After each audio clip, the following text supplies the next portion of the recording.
Hey everybody, how's it going? Hope you're having a lovely day. Welcome to today's episode of How You Getting Fucked. I'm your host, Louis Rossman. Today I want to follow up on something that I talked about with regards to Synology.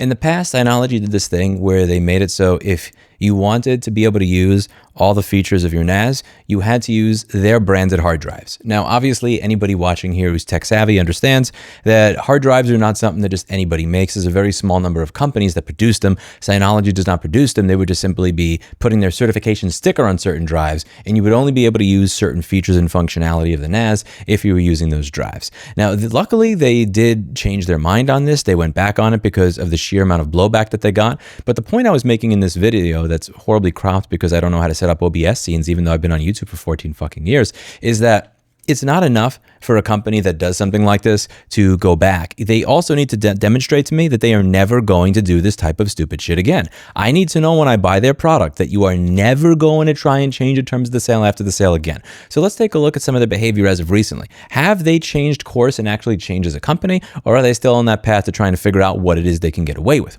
Well, recently they decided that they were going to remove free licenses for people who had paid for their NAS for a certain service called Active Insight. Active Insight is a cloud monitoring service. It lets you get an idea of what's going on with the NAS unit. You can figure out if something's going wrong with it. It's going to monitor what's going on with it. And this is useful. I'd like to know if my NAS is performing poorly because the drive has a bunch of reallocated sectors or if something has died, rather than having to check on it all the time. It's pretty cool that they're going to do some of these things for you. The problem with this is the way they were advertising it and what they wound up doing with it later. So when you take a look at their page, when you check out the Active Insight page, it says total $0 per year, 3 complimentary licenses plus 0 subscribed per device per year. So if you bought their product, you get access to this. And now they have this. Understand the Active Insight pricing changes, conversion timeline. Now instead of it being something that they're giving you complimentary because you bought the unit, it's now $29.99 per year. So have they actually changed? Or have they just realized, okay, never mind, making it so you could only use our branded hard drives to get the features of your device is a bridge too far? Maybe if we make the active monitoring $30 a year. Now, there are people that may look at this and say, well, this is a cloud monitoring service. Louis, you entitled fuck. How are they supposed to be able to provide a continuous service when they have only charged you for the device once? And that's a you problem, in my opinion. That's a you problem. Maybe you shouldn't have advertised the device with that type of feature or functionality. The issue that I have with this is I remember what it was like 15 or 20 years ago. Most people did not have a NAS or know what a NAS was. If somebody ran out of storage on their computer, what people did was they just added another hard drive to their computer, because even if you had a smaller computer case, you could usually fit at least 4 hard drives in there. They wouldn't buy a special purpose-built NAS unit. NAS really only started to get popular with normally people around maybe 10 or 11 years ago. So you had to figure out ways to convince people to buy this box that was only designed for this purpose, that usually was costly in contrast to what you could build yourself. Yeah, it was prettier and everything, but so was, again, I have this desktop computer over here. I might as well put some more drives in it.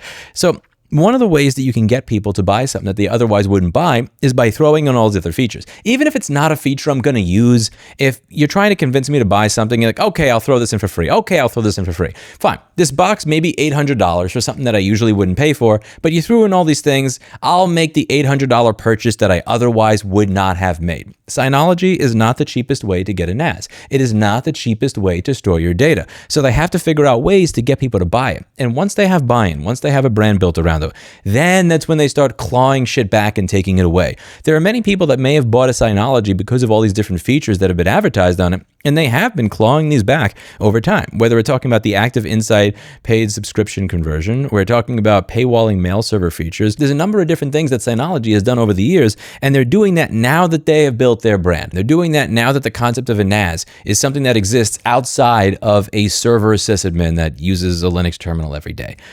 And that's lame. The product should be able to stand on its own 2 feet as it is. And if the only way to get people to buy the product is to offer them freebies that you literally have to claw back later, go away. I don't buy the concept of, well, they're offering that for free and you only paid for the device once. There are a lot of people that may not have paid for the device once. If it said in the marketing, by the way, Active Insight will be taken away in 6 months. By the way, your ability to use the mail server will be taken away in 12 months. By the way, we're going to try to claw back the ability to use drives of your choice. And they may have not bought it if all this stuff was put on the box.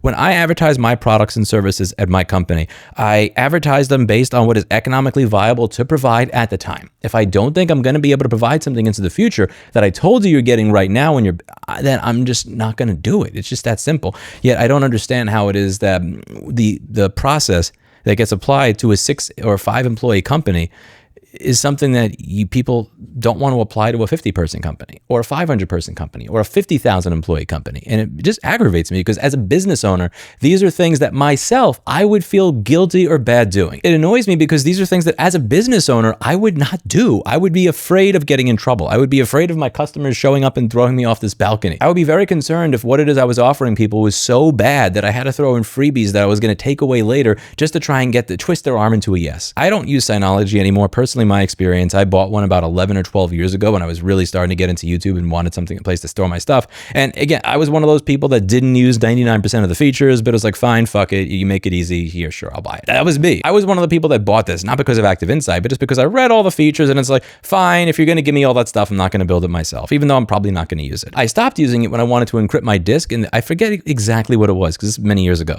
But if you had a file path that including the file name was more than 200 or 300 characters, you couldn't do that if you wanted to encrypt a disk. And I'm just looking at this thinking, my 15-year-old Linux hardware computer is able to encrypt the full disk and never complains about this. Like, what am I doing? And I just wound up selling it and never using it again. Let me know what you think in the comments down below. Would you buy a Synology NAS? And how do you feel about when a company changes something after the sale, but it was something that they were offering you for free? Do you think that you should even be advertising features for free if they're not things that you'll be able to maintain with the device? Do you think they were being generous when they offered it? Or do you think it was just a shitty way to gain market share and get people to buy things that were overpriced that they may have not purchased otherwise until they have a brand name for themselves, at which point they can start taking it away? This is what I said 8 months ago. I want to see what they do. It's not good enough that they stop doing one horrible thing. Let's see what they do into the future. And this is what they do into the future. I ain't buying any of this shit. Let me know what you think in the comments down below. Do you want to buy a Synology NAS or do you want a home server that looks like this? Because I kind of like that my home server looks like this. Isn't it pretty? Look at this piece of shit. Everybody was asking, by the way, why do you have RGB RAM? To get RAM with the bandwidth and timings that I wanted, that was 128 gigabytes on eBay. I literally sorted by lowest price and I found this. And I hate RGB. RGB is a cancer on society. I despise it. Nothing should have RGB ever. Just ever. But yeah, I love my server.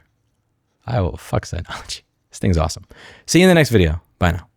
We also have the duty not to infringe the IP rights in the process. It is in fact the manufacturers who have the relevant rights, not consumers.